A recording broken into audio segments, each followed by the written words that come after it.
જય માતાજી મિત્રો, આપણા ગુજરાતના ડેડિયાપાડા વિસ્તારના ધારાસભ્ય ચેતરભાઈ વસાવા તેમને પોલીસે અટકાયત કરી હતી. અટકાયત બાદ હવે ચેતરભાઈ વસાવાને જામીન મળ્યા છે મિત્રો. તો તેનું સ્વાગત કરવા માટે આમ આદમી પાર્ટીના ઘણા નેતાઓ અને તેમના વિસ્તારના લોકો તેમના માટે બહાર ઇંતજાર કરી રહ્યા છે મિત્રો. તમે પણ જોઈ રહ્યા છો કેટલી પબ્લિક દેખાય છે મિત્રો.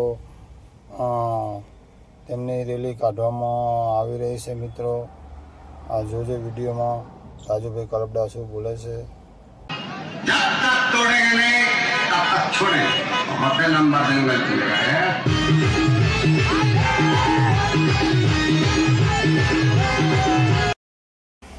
મિત્રો, ચેતરભાઈ વસાવાને કોર્ટમાંથી જામીન મળે છે. તેઓ રસ્તામાં ચેતરભાઈ વસાવાને ખૂબ મોટી સંખ્યામાં રેલી કાઢવામાં આવે છે અને રેલીમાં આમ આદમી પાર્ટીના ઘણા આગેવાનો, ઘણા નેતાઓ જોડાયા છે. તેની અંદર ઈશુદાનભાઈ ગઢવી પણ જોડાયા છે. ઘણા આમ આદમી પાર્ટીના કાર્યકર્તાઓ છે મિત્રો. તો તમે જોઈ રહ્યા છો આમ આદમી પાર્ટીના નેતા ઈશુદાનભાઈ ગઢવી ચેતરભાઈ વસાવા માટે મિત્રો હંમેશા સપોર્ટ કરતા હોય છે મિત્રો. અને તમે જોઈ રહ્યા છો ઈશુદાનભાઈ ગઢવી ભાજપ સામે ચેતરભાઈ વસાવાના સમર્થનમાં શું બોલી રહ્યા છે તમે સાંભળો. ભાજપ પર આખા પ્રહારો ફેંકી રહ્યા છે ચેતરભાઈ વસાવા મિત્રો. તમે સાંભળો. ચેતરભાઈ વસાવાએ ના પાડી અને ચેતરભાઈએ શું કીધું મિત્રો, તમારી મારી ગજ છાતી ફૂલશે. ચેતર વસાવાએ ભાજપના નેતાને મેસેજ મોકલાવ્યો કે ભાજપ કાન ખોલીને સાંભળી લો.